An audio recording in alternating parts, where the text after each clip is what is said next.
Et bonsoir les abonnés Patreon, j'espère que vous allez bien, content de vous retrouver. Alors je suis désolé, là, dans cette vidéo, la caméra sera complètement floue. C'est pas volontaire, c'est juste par rapport au fait que je suis dans un endroit qui est mal éclairé et j'ai pas spécialement envie non plus de me mettre des spots dans la tronche. Donc de toute façon, voilà, il y a pas de choses importantes à visualiser dans la vidéo, donc vous pouvez même la mettre en fond sonore. Je vais eh bien, un petit peu vous parler, comme vous l'avez, je pense, compris, du code Morse. Et donc on va voir ce soir ensemble eh bien, qu'est-ce que le code Morse, quel est l'intérêt d'apprendre le code Morse, et je vais également eh bien, vous parler eh bien, de mon apprentissage du code Morse, puisque je suis actuellement en train de l'apprendre. Pour l'instant, je me concentre uniquement sur l'alphabet, mais ça va être déjà largement suffisant pour la plupart des messages qu'on va devoir communiquer. En tout cas, voilà, pour les choses les plus essentielles, d'après moi, c'est vraiment l'alphabet qu'il faut apprendre en priorité avant les chiffres et les symboles. Donc, donc voilà, alors le code Morse, qu'est-ce que c'est? C'est l'un des premiers systèmes de communication filaire et ensuite sans fil. En fait, lorsque la radio est apparue, lorsqu'on a commencé à expérimenter et développer les premières technologies sur les ondes radio, on ne savait pas encore envoyer de la voix. Et donc, notre seul moyen, c'était d'envoyer des bips, en fait, des signaux radio sous forme de tonalité audio. Et donc ça a permis de créer le code Morse. Donc le code Morse, pour vous expliquer ça simplement, c'est juste un enchaînement de traits et de points. Alors il y a quelques exceptions, il y a quelques lettres comme le E et le T par exemple, où le E c'est un point et le T c'est un trait. Mais à part ça, c'est tout le temps eh bien, une combinaison de traits et de points. Donc soit plusieurs traits d'affilée, soit plusieurs points d'affilée, soit des traits des points, soit des points des traits. Bref, vous avez compris un peu le principe. Je voulais également vous faire une introduction au Morse et vraiment parler de ça concrètement parce que bien souvent je vois passer sur internet des documents, des PDF, des images sur les pages un peu survivalistes avec le code Morse. Mais j'ai l'impression que personne ne le connaît en fait, hein. Voilà, il ne suffit pas de l'avoir sur un papier pour savoir s'en servir. Donc je vais vous parler un petit peu de ma manière également d'apprendre le code Morse, les petites méthodes mémotechniques que j'ai trouvées, soit par moi-même ou soit eh bien, sur Internet, parce qu'il y a des gens qui ont trouvé des moyens mémotechniques de mémoriser plus facilement les codes. Et donc voilà. Donc le code Morse de base c'était utilisé essentiellement dans les communications militaires, surtout dans la marine. En fait de base on s'en servait donc soit en télégraphe, télégraphe c'est la même source, hein, c'est la télégraphie, c'est juste le Morse en fait, hein. Donc de base c'était sur des systèmes filaires, donc ça permettait de communiquer d'une ville à une autre, d'une région à une autre, d'un pays à un autre, voire même d'un continent à un autre. Donc il y avait tout un système, un peu comme aujourd'hui Internet, mais où à l'époque il y avait vraiment des opérateurs qui étaient constamment avec un casque sur les oreilles et qui recevaient des communications à destination d'un certain endroit et de la provenance d'un certain endroit. Et donc en fait ils faisaient office de relais et ils notaient un message, ils le répétaient, etc., etc. Donc il y avait tout un système de communication par relais humain, par des opérateurs de télégraphie. Donc ce code-là, on le retrouvait essentiellement dans la marine. C'est toujours utilisé, mais c'est, je pense, surtout un système en cas de rupture des communications, on va dire, conventionnelles par radio, les navires peuvent communiquer avec des flashs lumineux. Donc en fait, il n'y a pas vraiment de limite dans les manières d'utiliser le Morse. On va pouvoir l'utiliser sur les ondes radio, sur un câble électrique, par des flashs lumineux. Donc si je prends ma lampe et que je fais par exemple trait, point, trait, trait, et bien là j'ai fait un Y par exemple. Donc ça peut être une manière de faire du morse. Si je tape sur par exemple une table, si je fais par exemple, on va reprendre le même code, un Y, là j'ai fait un Y. Donc faudra comprendre également le principe de tempo. Il y aura vraiment toute une approche toute une compréhension de la construction des codes, hein, parce que le morse on ne le fait pas comme on veut, on ne le fait pas au rythme que l'on veut, on n'intercale pas chaque trait, chaque point comme on veut, on n'intercale pas chaque lettre, chiffre ou symbole les uns avec les autres comme on veut. Bref, il y a tout un ensemble de procédures, de codes à respecter, c'est vraiment très codifié. Pareil au niveau des abréviations, puisqu'on va être sur quelque chose, un mode de communication assez lent, eh bien, il y a des abréviations qui vont nous permettre de parler de quelque chose. Donc si par exemple, je veux parler, je ne sais pas moi, n'importe quoi, un code par exemple qu'on retrouve régulièrement, même en phonie, en radio, pour parler du téléphone. Je ne vais pas taper en morse T-E-L-E-P-H-O-N-E, je vais marquer TPH. Et là, on sait que c'est l'abréviation de téléphone. Bref, il y a tout un ensemble de codes, on va dire international, déjà définis, qui vont vouloir dire les mêmes choses partout dans le monde. Et donc, il faut vraiment comprendre que le code Morse, ça a l'avantage d'être un code universel.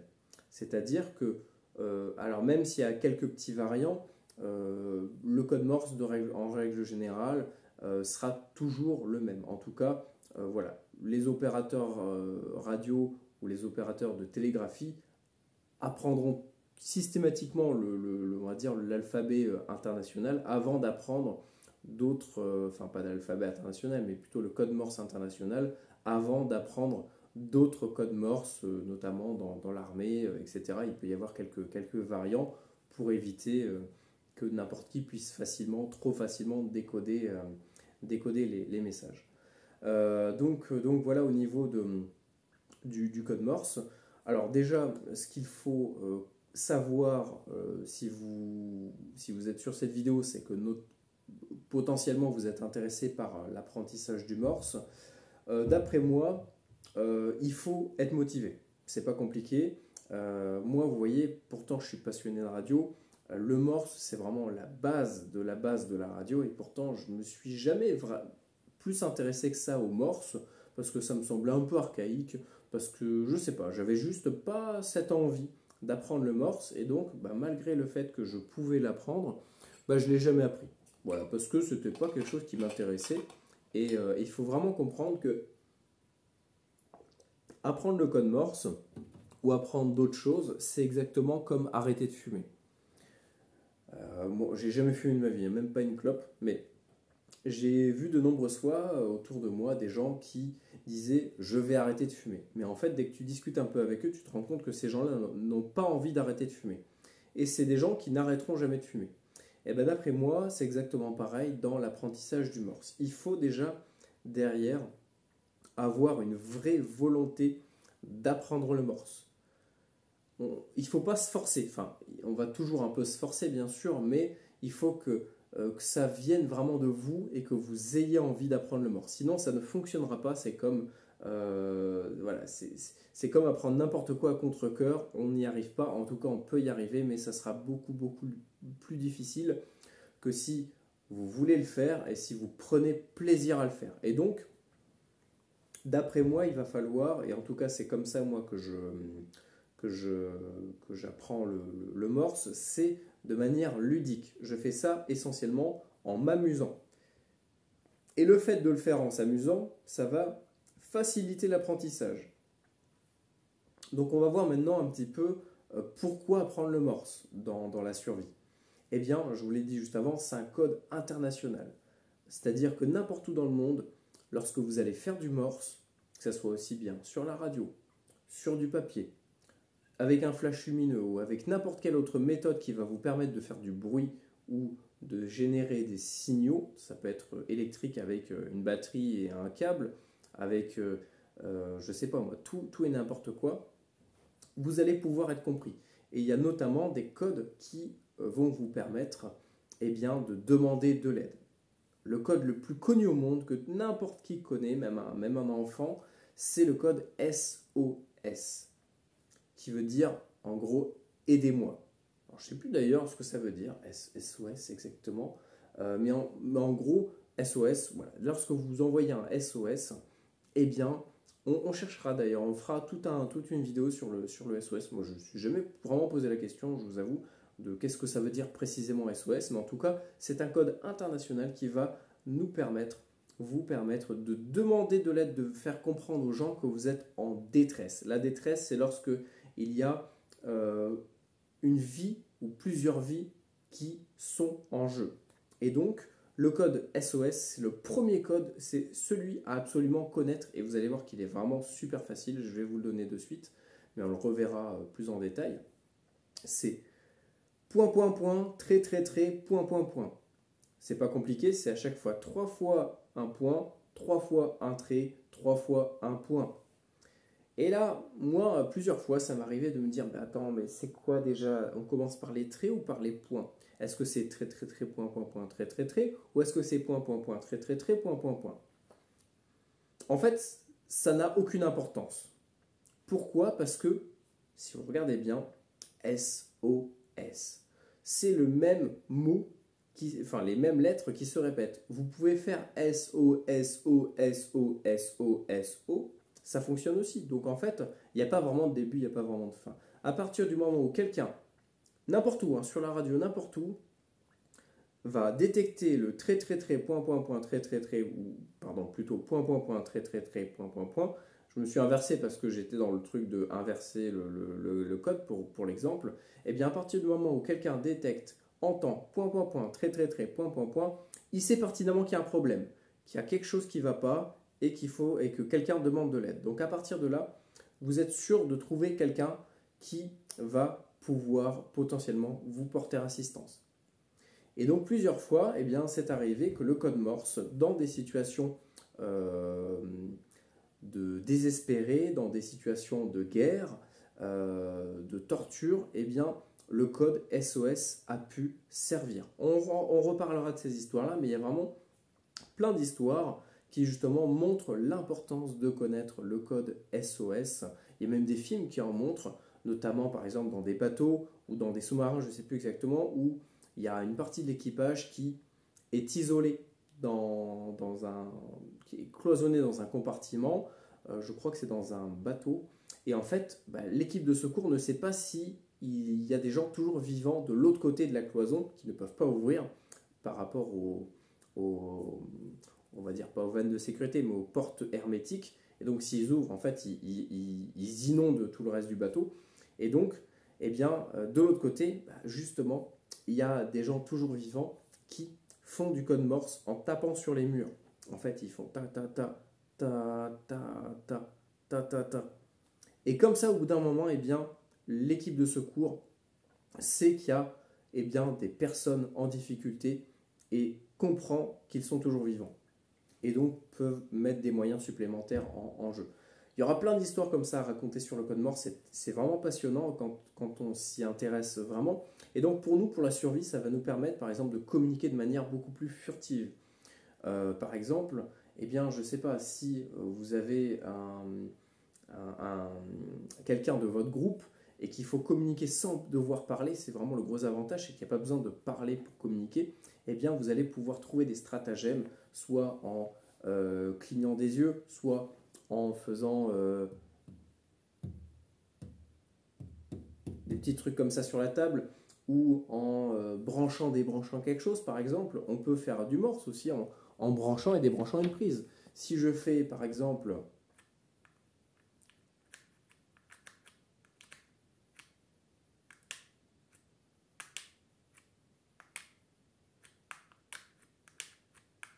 et bien là, j'ai fait un SOS. Vous voyez qu'en fait, il n'y a pas vraiment de limites. Alors par exemple, si j'ai un bouton et que je veux faire transmettre un SOS sans le dire clairement, eh bien je peux faire par exemple, je ne sais pas si ça va s'entendre, mais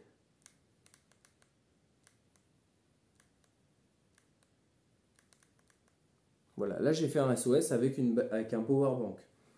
Bref, en fait, vous voyez qu'il n'y a pas vraiment de limite au niveau de la manière dont on va pouvoir faire du Morse.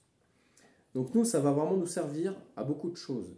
Donc communiquer avec notre groupe, soit par des bruits, soit par des lumières, mais également ça va être beaucoup moins compréhensible par d'autres personnes, en tout cas immédiatement. Il faut vraiment que la personne connaisse le mode par cœur, le mode, le Morse par cœur.